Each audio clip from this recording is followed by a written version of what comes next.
Welcome everyone to the ASPA podcast. My name is Karen Neckelman and I am the marketing coordinator here at ASPA. Today, for our pre-conference sessions podcast, we are talking to Emily Douglas McNab. She's co-founder and chief of Experience Management Institute. And with Michael Katz and Taylor Tamang, they are senior strategic partners at EXMI. Welcome, guys. Thank you for joining us today. Thanks for having us, Hello. Karen. So before we start with the session combo, can you guys tell us a bit about yourself, about your backgrounds? Sure, I'm happy to start. Hi, everyone. My name is Taylor Tamang, and I have been with EXMI for 4 years. And I feel very fortunate to say that this year in Nashville will be my fifth conference. So over the years in my role at EXMI, I have gotten to teach a few cohorts of PHCLE and gotten to support districts across the country with all sorts of strategic HR work. So at conference, you can usually find me speaking about compensation and total rewards, answering questions about Gen Z, the candidate journey, and also leveraging social media. You'll also find me at all of the fun events too, enjoying all the tasty food. So I'm excited to be here and talk about ASPA and the conference and our wonderful pre-conference presentation. So I'll popcorn it to Michael to introduce himself. Thanks, Taylor. My name is Michael Katz. Like Karen said, I'm also a senior strategic partner here at EXMI. I have been here just about 4 years as well. This will only be my fourth ASPA conference. I missed Seattle last year, and I was bummed about that. I heard it was fantastic, but I'm very excited to be coming back this year for the Nashville conference. Before I joined EXMI, I actually practiced law as an attorney for about 5 years. And I worked with school districts on a number of projects, mainly in the construction and public finance space. At past conferences, I've presented with our team on a variety of topics from pay equity and compensation to recruitment and hiring to HR compliance issues and bringing in that legal side of things. I'm really excited to be here today to chat about our pre-conference session, and I'll pass it over to Emily.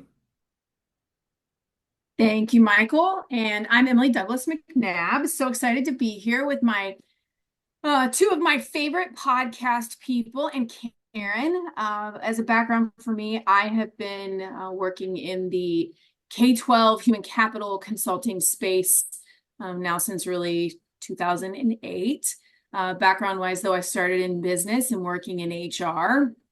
I would say that this is, I think, going to be I don't know, like maybe my 15th, 16th ASPA conference. It's a lot. No one judge me, Michael and Taylor. If that means I'm old, that's okay. From a background standpoint, at ASPA conferences, I've done lots of presentations. I've had the honor to be able to present with Kelly on things like the PHCLE certification and the EHCLE certification program.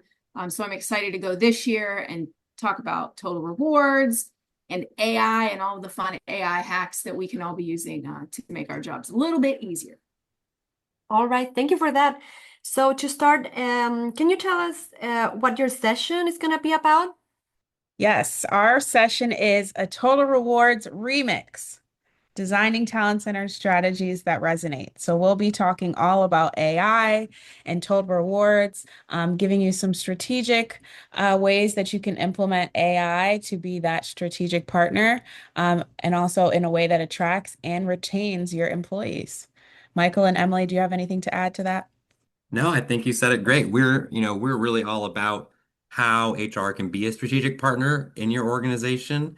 That's one of the things we talk about every year, and we pound the table for that all the time. And so we're really excited to talk about specifically from the total rewards perspective, how you really need to be thinking strategically about total rewards in your HR policies and your overall organizational practices. Mhm.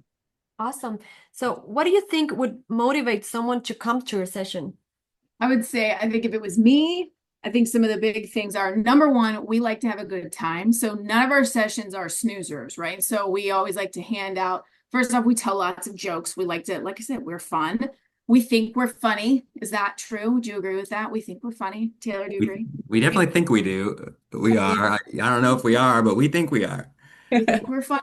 But we like to do things like um, hacks and cheat sheets and lots of handouts because what we want people to do is to be able to like literally leave and make the things that we talk about in our sessions actionable.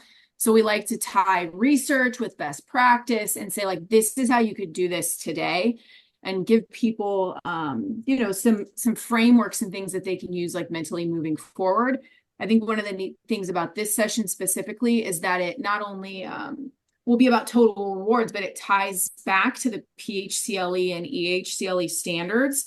And we're going to talk a little bit about the NES, the National Educator Shortage work that's been done in that conference and the retention framework that ASP has been using and talking about. And so that's a pretty exciting kind of tie-in. And I would also say, I think one of the best parts about our sessions is we like to get people involved and share things. So while it is a session at conference, it's not like we're going to talk at people for 3 hours, right? So we make people like get up and talk to other people and do activities. And I don't know, I think it's just a little different in that. I Sounds agree.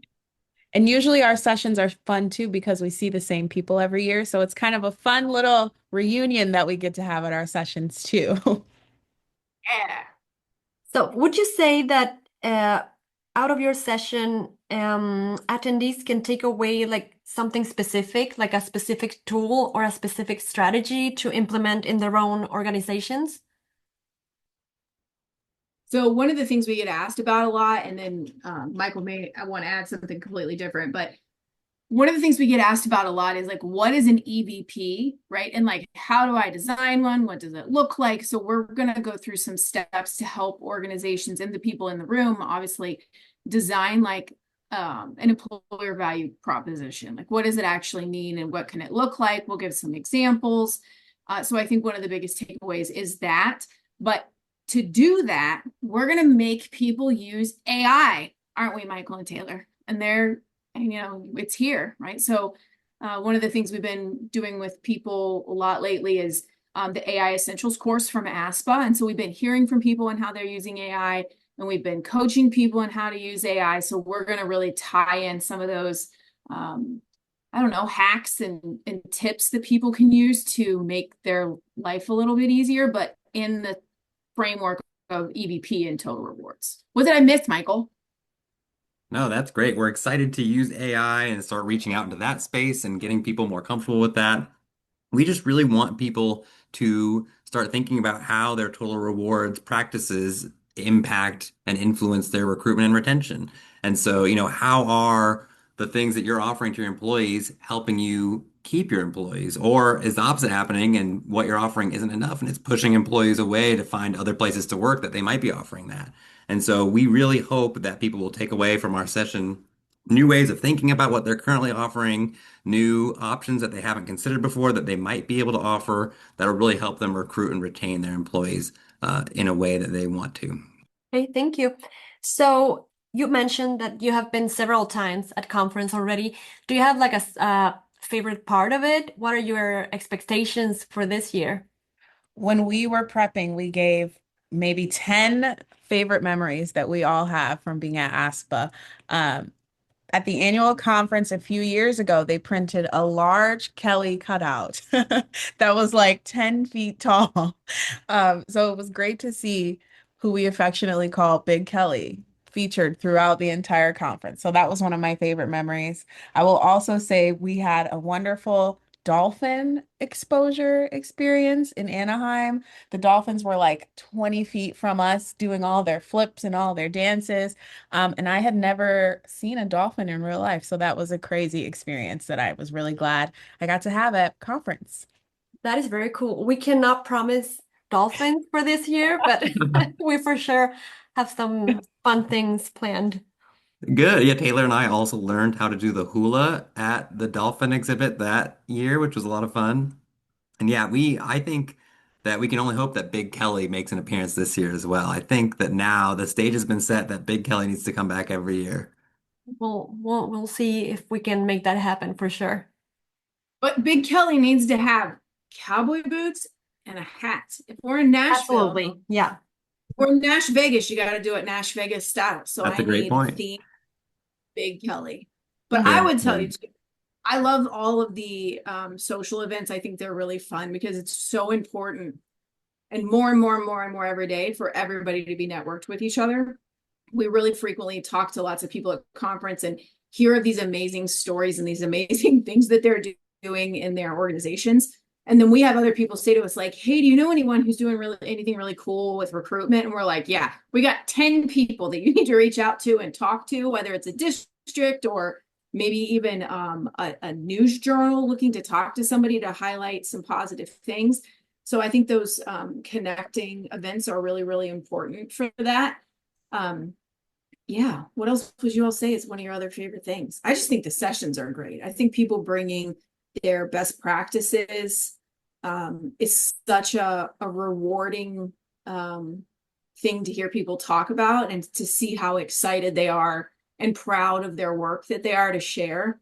And there are so many things that we can learn from each other. And I tell Michael and Taylor know this all the time, and we tell our clients this all the time. And it doesn't matter if it's a small district or a big district or a state department of education. We're like, look, learn from things other people have done. Don't try and recreate the wheel. Like, look at what they did. Look how what they got out of it. Learn about the things they did that were great. Learn about the things that they did they would never ever do again, and take those lessons and like move forward. Right? We don't need to all keep rehashing the same thing. So I don't know. Would Taylor, Michael, would you add anything to that? Absolutely, Emily. And I think that's sort of the way we design our presentations as well. We usually give people chances to hear from each other and learn from each other. So that's another good reason to maybe join our session if you weren't sure, because not only will you have the opportunity to learn from us, you'll also have the opportunity to learn from someone else and share what's going really well in your organization or in your district. Because we would love to hear it too, so that we can highlight you in our ways as well. And hearing those success stories from attendees and from people we're meeting for the first time or folks that we connected with at past conferences who are able to share updates on their projects and how they've been successful, that's really one of my favorite things about the conference too. Okay, well, I want to thank you guys for joining us today, and we'll see you in October in Nashville. We're excited to have you. Thanks, Karen. Can't wait. Can't wait. Yeah.